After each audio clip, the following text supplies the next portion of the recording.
This man is Clyde, a dangerous criminal who has likely carried out many recent acts of terrorism. However, when the Special Forces team captured him, there was no fear in him. On the contrary, he appeared quite determined. It seems like he has some sort of plan. 10 years ago, 2 robbers broke into Clyde's house. While Ames only wanted to rob and escape, Darby saw Clyde's wife and succumbed to his perverse desires, assaulting her right in front of him. Then he even brutally killed their daughter. The 2 robbers were caught. During the trial, the judge decided that Darby would only serve a few years in prison, but Ames was sentenced to death.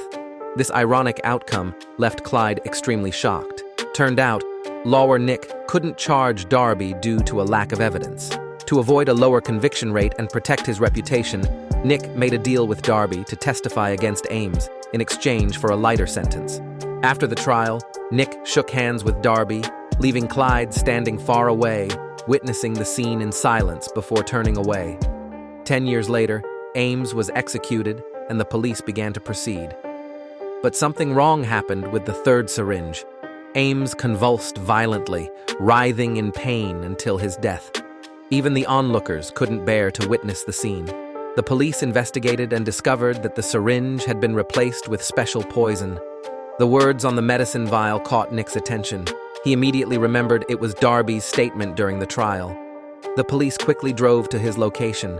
Darby was watching TV at home, oblivious to the suffering of his accomplice.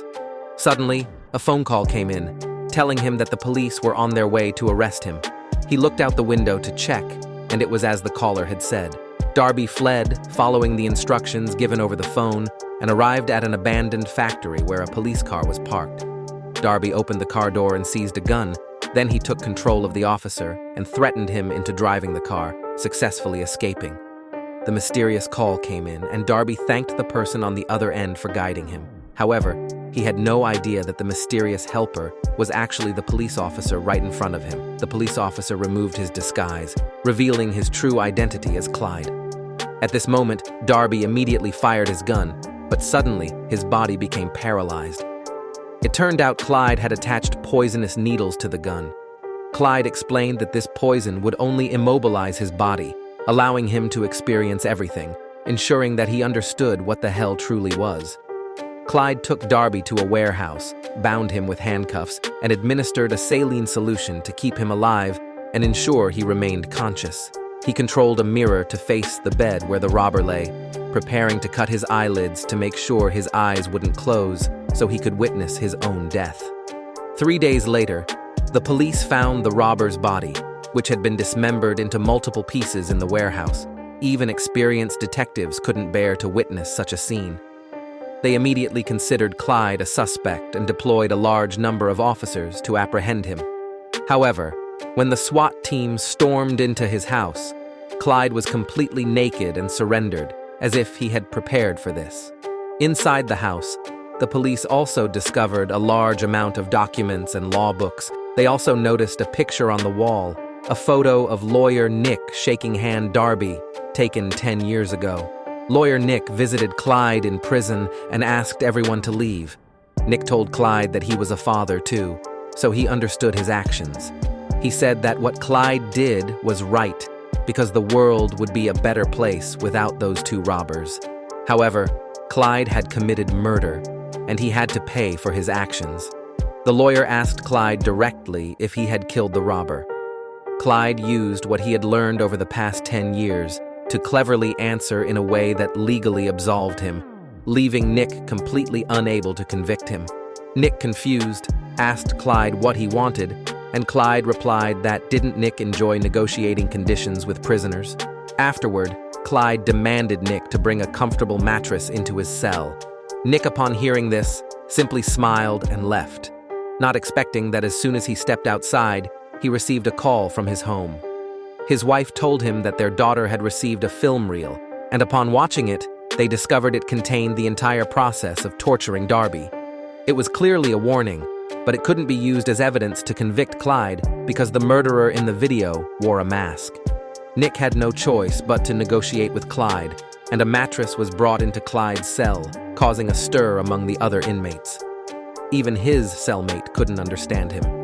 The trial for Clyde took place, and despite the lack of evidence, Nick still requested the judge to convict Clyde. After hearing this, Clyde stood up to defend himself. Using what he had learned and researched over the past 10 years, he argued passionately with strong reasoning and words. Everyone was surprised because Clyde now seemed no different from an experienced lawyer. After listening to Clyde, the judge decided to declare Clyde not guilty. But unexpectedly, this decision did not please Clyde. He stood up and berated the judge, calling her foolish for letting a murderer like him walk free with a few cunning arguments. Turned out, it was this very judge who had wrongly convicted Darby as not being the murderer. Enraged by the insult, the judge immediately ordered Clyde back into custody. Clyde returned to prison and admitted that he had killed Darby, recounting all the events of that day. Nick, having obtained evidence, turned to leave, but Clyde stopped him. Clyde stated that the next condition for negotiation was to bring him a luxury meal with a large steak and a music player. Nick argued that Clyde had nothing left to negotiate with him. At this point, Clyde revealed that he had kidnapped the defense attorney for the robbers from 10 years ago. If Nick didn't bring the steak before 1 p.m. today, the lawyer would undoubtedly die. It was only at this moment that everyone realized that the lawyer had been missing for 3 days, and it was nearly 1 p.m. With no other options, Nick had to bring the steak and music player as requested by Clyde. Clyde slowly enjoyed his meal, and then told Nick that if he had brought the meal 8 minutes earlier, he might have saved the lawyer. He then disclosed the location to the police, and when they arrived, the lawyer was already dead, and the time of death was exactly 8 minutes ago, as Clyde had said. After finishing his meal, Clyde used a bone to stab his cellmate in the neck. When the guards arrived, they found Clyde lying on the bed covered in blood. Clyde explained that he was dirty and wanted to take a shower, which infuriated the guard. Immediately, they took Clyde to the isolation cell. Through the investigation, they uncovered another identity of Clyde. He was in fact a top agent of the intelligence agency, a brilliant strategist who meticulously planned every action. If he wanted someone dead, that person would die. Going to prison had been a part of his plan, and no one could predict what he would do next. The only way to stop him was to enter his cell and shoot him in the head. Nick, upon hearing all this, found it hard to believe that a man in prison could remotely kill someone. He was sure that there must be a person assisting him. Nick immediately sought out the judge to request a ban on anyone interacting with Clyde. At that moment, her phone rang. When she picked up, Hello? Nick went to see Clyde to ask how he could stop seeking revenge. This made Clyde very angry because if he wanted revenge, he could have killed everyone at any time. What he was doing was to change the corrupt legal system so that wrongdoers would receive appropriate punishments. Clyde then proposed a different compromise: to release him at 6 o'clock this evening and drop all charges, or else someone would have to die. Nick, of course, could not agree to these terms. Everyone was waiting anxiously, and when the clock struck 6 o'clock, everything seemed safe. Nick finally breathed a sigh of relief. People were happily dispersing, but as he reached the parking lot, his colleagues were suddenly killed because cars exploded. It turned out that someone had planted sensors and bombs inside their cars. Clyde was still in prison, so it had to be someone else who had set the bombs in the cars. Nick was terrified and immediately told his wife and daughter to leave temporarily.